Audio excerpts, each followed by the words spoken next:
So I just got back from the store and I gotta share this experience I just had with you guys. May not be as scary as some of the other encounters posted to this subreddit, but it'll give me some chills.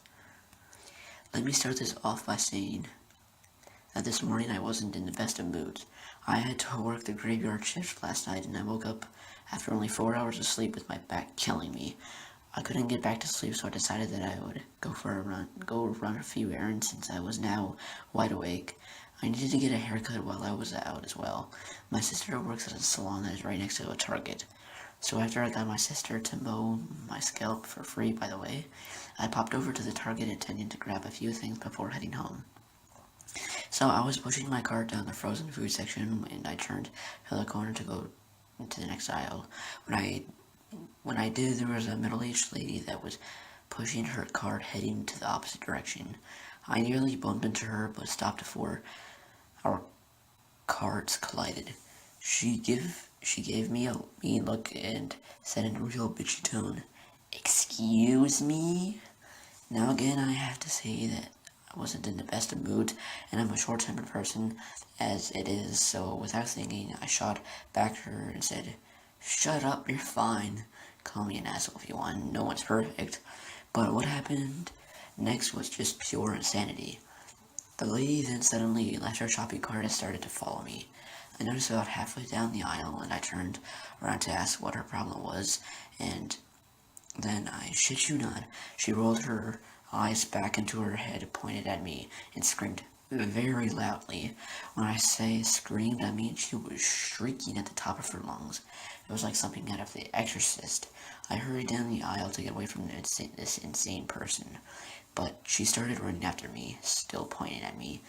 Needless to say, to all the bystanders, I immediately stopped what they were doing and stared at us. The lady screaming like a banshee at the top of her lungs while she chased me around the store. While I noped the fuck out of there, didn't feel like explaining the situation to an employee, and I couldn't stand hearing the ear-piercing scream a second longer. I ran out of the exit of the store. I looked back into the store, and as I headed for my car, the lady was just standing outside the now open automated sliding doors, but she was still inside the store, if that makes sense. While she stood there, her mouth was hanging wide open and she was still pointing at me with her eyes were still rolled back into her head. All you could see was the whites of her eyes. She suddenly turned around and briskly walked back into the store. I decided to pick up my stuff at Walmart just down the street instead. All I could think the entire drive home was, what the fuck was that? Creepy, screaming, possessed banshee leading?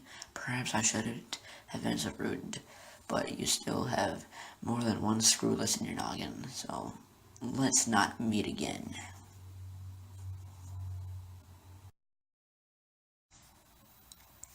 This story isn't overly scary, but it certainly made me feel frightened at the time. I used to work at a Target in Melbourne back in 2003 when I was 18. I am not what you call an average female. I am 6'2", 192 centimeters tall, lots of tattoos, and not hard to miss if you were to come to the checkout.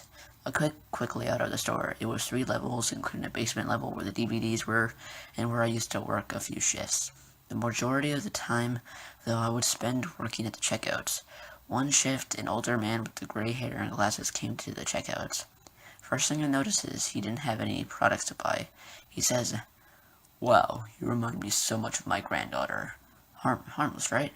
I smiled and joked about how much she must be a great girl. He then began to ask me about my family and where I grew up, etc. Being from Adeline, I knew it probably didn't know this man.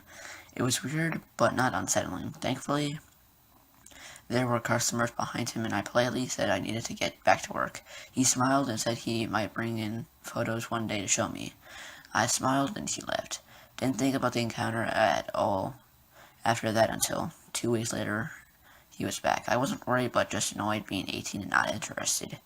He showed me photos of his granddaughter and family, and there was a slight resemblance. Again, being a busy store, I had a lot of work to do and excused myself to get back to work. He stood in the store staring at me for a long while, which I noticed, and this was making me uncomfortable. My biggest mistake was not letting my supervisor know at the time. I didn't really tell anyone except for a friend who asked who he was. Skip to 3 weeks later, and yep, you guessed it, there he was. But this time, he looked sad. He managed to get me aside as I walked to break. The photos he showed me were of a funeral. First of all, who the fuck takes photos out of a funeral? Anyway, he said that his daughter and granddaughter were murdered by his son-in-law and he missed them very much. I kind of felt sorry for him, but then he said something that sent shivers up my spine. I know that you're my granddaughter. I'm so happy to have found you again. What the actual fuck? My face went red, as it does when I get nervous. I don't think so, sir. I have missed you so much. He began to cry and grabbed my arm. He tried to hug me, but luckily one of my tall managers walked by and I pulled away. Hey, Grant. Name changed. Do you still need help with that cage? Grant looked confused, but he must have seen my unease because he nodded. Yeah, that'd be good. I looked back at the crying gray old man and smiled nervously. We got to the elevator and I escaped upstairs. I then told my manager what was happening and they noticed how much this freaked me out. Thankfully, I didn't see this man for a few weeks. Having a week's holiday helped. A friend did say she saw him around and he was looking for me. I came back to work and not a week later I came to the front register to start my shift and I saw him. Luckily, he didn't see me. I stopped and headed back to the elevators. I found my manager and told him what was going on. He told me to go downstairs to the basement and stay there until he came and got me. I don't know what happened except what I was told. Apparently, the man started yelling and saying that his granddaughter works here and started yelling that he needs to see me. The security and my manager tried for 10 minutes to get him out of the store. He had with him photos, female clothing, and a bracelet. I can only assume they were from his granddaughter. He started screaming his granddaughter's name and had to be dragged out of the store. From that day on, I spent most of my time in the basement working on the registers there. I left that job to move back to Adelaide soon after. I did kind of feel sorry for the man, having suffered such a loss. He was obviously not accepting their deaths. And saying that though, old gray-haired target man, please, let's not meet ever again.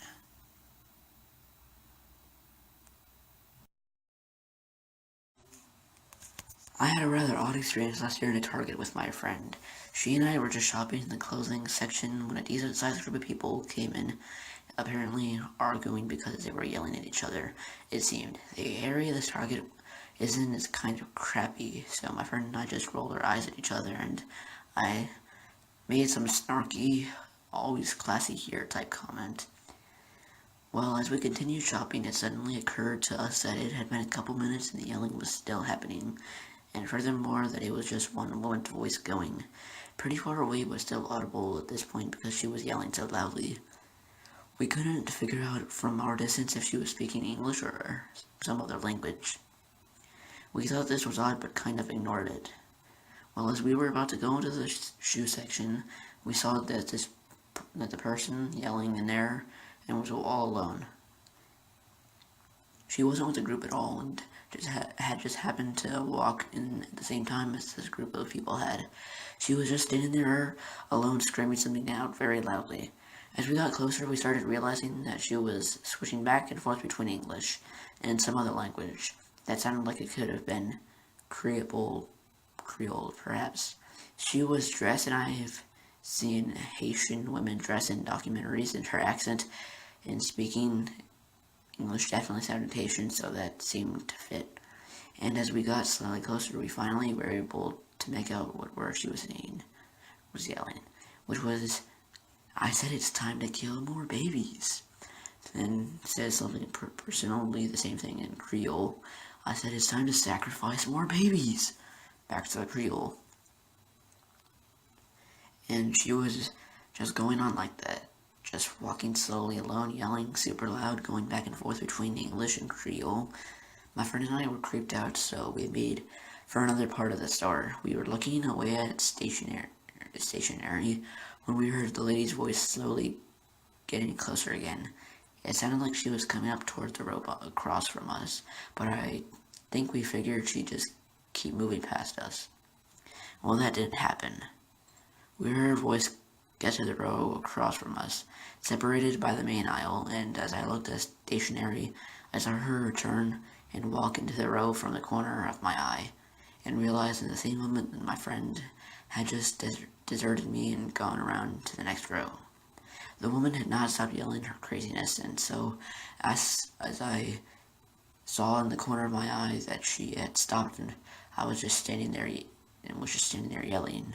I finally turned slowly on my heel to face her. She stood there, looked me right in the eye as I faced her, and yelled, maintaining eye contact, "I said, it's time to sacrifice more babies!"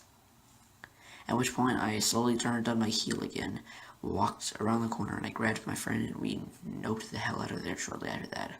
I still can't believe no security guards came in and got her in the time we were there, which was probably a good 15 or more minutes, and that Target has several guards. I have no idea how I was so calm at the time, because by later in the day I was totally freaked out. But so freaky, weird, yelling lady, I hope we never, ever meet again.